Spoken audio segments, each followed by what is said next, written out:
ముఖ్యంగా నిన్న కాంగ్రెస్ పార్టీ ఇప్పుడు అది కూడా ఒకటి ఆలోచించాల్సిన అవసరం ఉంది. మీరు పెట్టింది ప్రగతి భవన్లో ప్రజెంటేషన్, ఇచ్చింది అధికారిక హోదాలో. ఓన్లీ కాంగ్రెస్ ఎమ్మెల్యేనే పిలుచుకుంటారా? దాన్ని అందరిని పిలవాలి కదా. If it is the official presentation, why not to all? Gandhi భవన్లో పెట్టుకోలే కదా మీరు. అక్కడ ప్రజెంటేషన్ ఇచ్చింది ఆఫీసర్లు, ఇరిగేషన్ డిపార్ట్మెంట్ ఆఫీసర్లు, సచివాలయం నుంచి వచ్చిన అధికారులు. దాన్ని అందరినీ పిలిస్తే ఇంకా వాస్తవాలు బయటకు వస్తాయి కదా. సో నిన్నటి పవర్ పాయింట్ ప్రజెంటేషను అది హైదరాబాద్లో ఇచ్చినట్లేదు, అమరావతిలో ఇచ్చినట్టు ఉంది.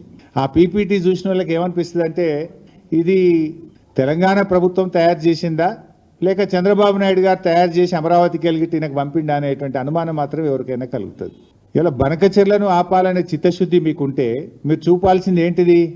ఆంధ్రప్రదేశ్ ప్రభుత్వం, చంద్రబాబు నాయుడు గారు కేంద్రానికి రాసిన లేఖలు, జలవనరుల శాఖకు రాసిన లేఖలు, బనకచెర్లను ఆయన ఏ రకంగా ముందుకు తీసుకుపోతున్నాడో చూపించాలి. అది చూపించిందా మీరు?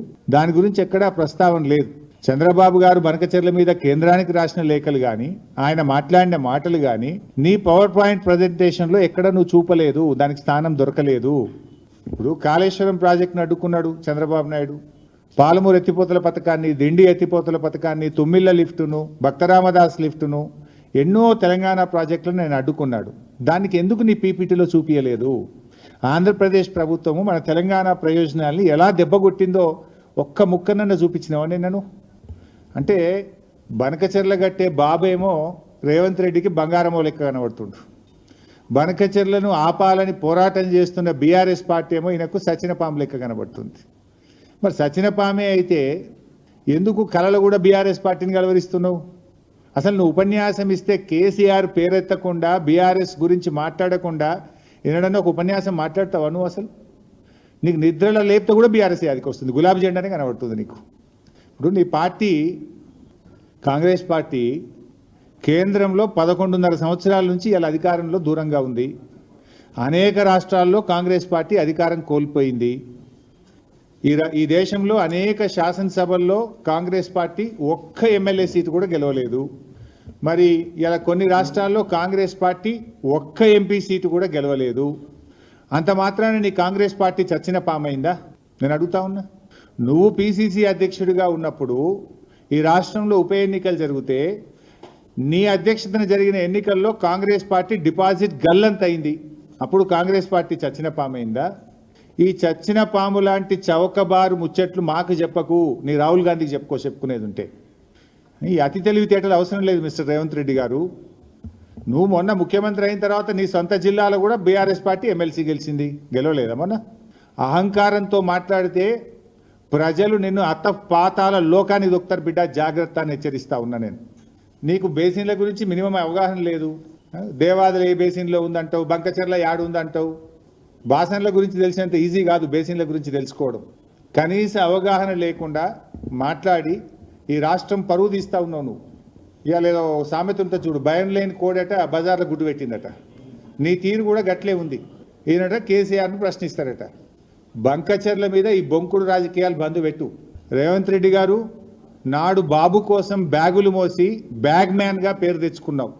నేడు అదే బాబు కోసం, బంకచెర్ల కోసం బొంకు మ్యాన్గా మారిపోయినావు. నువ్వు బొంకుతా ఉన్నావు, అన్నీ నిజాలు మాట్లాడతలేవు. నువ్వే చెప్పినావు. అయినా ఏం చెప్పినావు నువ్వు? నా స్కూల్ బీజేపీ, నా కాలేజ్ తెలుగుదేశం, నేను ఉద్యోగం చేస్తున్నది కాంగ్రెస్ పార్టీలో అని నువ్వే చాలాసార్లు చెప్పినావు మిస్టర్ రేవంత్ రెడ్డి.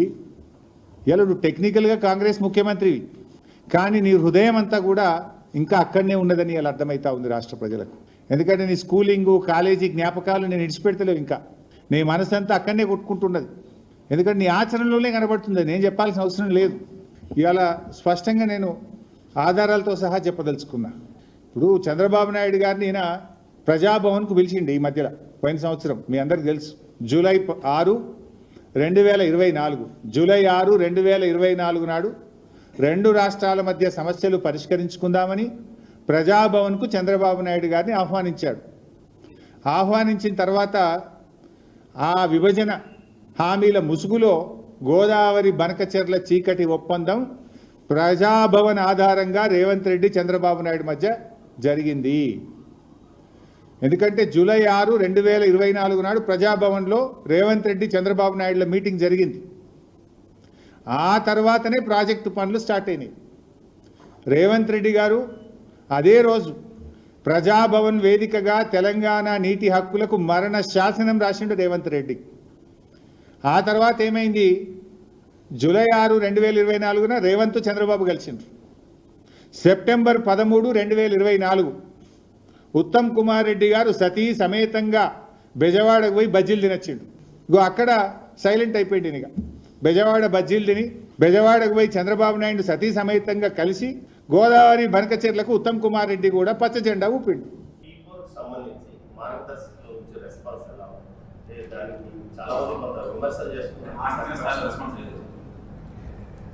చెల్లి గవ్వ ఖర్చు పెట్టిన వాళ్ళు ఎవరైనా వస్తామంటే వాళ్ళు విమర్శించే అర్హత ఉందండి? అది నీతిమాలిన చర్య కదా. ఒక్క పైసా మీరు ఖర్చు పెట్టిన దోచుకోవడం తప్ప ఖర్చు పెట్టడం లేదు. రాష్ట్ర ఆదాయాన్ని, రాష్ట్ర వనరుల్ని కొల్లగొట్టే మీరు ఎవడో వచ్చి స్వచ్ఛందంగా పనిచేస్తా అంటే వాడిని విమర్శించడం ఏంటండి? బుద్ధి ఉందా మీకు? ఇది కూడా రాజకీయం అండి. ఇలాంటి రాజకీయాలు చేసే వాళ్ళతో మన రాజకీయం చేయాలంటున్నా. మిమ్మల్ని అడుగుతున్నా. ఈరోజు నేను ఏం చెప్పాను? P3 public private partnership. ఈరోజు దీనివల్ల ఈ రోడ్లు వచ్చాయి, ఎయిర్పోర్ట్లు వచ్చాయి, పోర్ట్లు వచ్చాయి, కాలేజీలు వచ్చాయి, అనేక వస్తువులు వచ్చాయి. ప్రజలు కూడా బాగుపడ్డారు. అదే సమయంలో కొంతమంది కోట్ల రూపాయలు వచ్చాయి. ఆర్థిక అసమానతలు పెరిగిపోతున్నాయి. ప్రభుత్వం ఇచ్చే సంక్షేమ కార్యక్రమాలు ఎక్కడ ఆపం, అభివృద్ధి కార్యక్రమాలు ఆపం. కానీ సామాజిక బాధ్యత కింద ఆ రోజు జన్మభూమి పిలిపించా. జన్మభూమితో వచ్చి గ్రామ సేవ చేశారు. ఈరోజు నేను ఇచ్చింది P4 అన్నాను, ప్రభుత్వం ప్రైవేట్ పీపుల్ పార్ట్నర్షిప్. ఈరోజు నేను ఒక్కసారి మీరు చూస్తే నేను ఒక 20 ఏళ్ళు తిరిగాను. తిరిగితే ఒక అతను చాలా బాగా పనిచేశాడు. వడ్డీ కొలుస్తడే అందరూ వాళ్ళే. వాళ్ళల్లో ఒక ఫ్యామిలీ చాలా బాగా పనిచేసి పిల్లల్ని బ్రహ్మాండంగా 20 ఏళ్లలో చదివించి, ఒకడు అమెరికాలో ఉన్నాడు, ఒకడు బెంగళూరులో వ్యాపారాలు చేస్తున్నాడు. అందరికంటే అందరూ ఇంజనీర్లు చేశారు. ఫస్ట్ ఒక కొడుకును మాత్రం చదివించలేక తోడుగా పెట్టుకొని అందరినీ తయారు చేశాడు. ఆయన కొడుకులు వాళ్ళ మళ్ళా మనవాళ్ళు మనవరాళ్ళు కూడా చదివించాడు. అప్పుడు నేను డబ్బులు కూడా ఆర్థిక సహాయం చేశాను. ఆ రోజు చేసిన సహాయంతో వాడు అమెరికాకు పోయి మంచి ఉద్యోగం వచ్చి మళ్ళా డబ్బులు పంపించి ఇంటికి ఈరోజు బ్రహ్మాండమైన బిల్డింగ్ కట్టుకున్నాడు. నేను ఒక 2-3 ఇండ్లు P4 కింద తీసుకుంటానని ముందుకు వచ్చే పరిస్థితికి వచ్చాడు. అది స్ఫూర్తి. నేనే మింగతాను, పేదవాళ్ళు ఇట్లనే ఉండాలి, వాళ్ళు ఇట్లనే ఉంటే నాకు సంతోషం అనేది కాదు. పేదరికం లేని, అందుకని నేను ఏమన్నాను, నేను కష్టపడేది కూడా ఈ పేదవాళ్ళ కోసం కష్టపడుతున్నా, ప్రజల కోసం కష్టపడుతున్నా. అది కూడా నా జీవితంలో చూడాలనుకుంది. Zero poverty 2029. అక్కడి నుంచి ఆర్థిక ఇంకా మెరుగైన జీవన ప్రమాణాలు క్రియేట్ చేసే వ్యవస్థ, ఆర్థిక వ్యవస్థలో ఆర్థిక అసమానత తగ్గించే వ్యవస్థకు శ్రీకారం చుడతాం. That is our aim.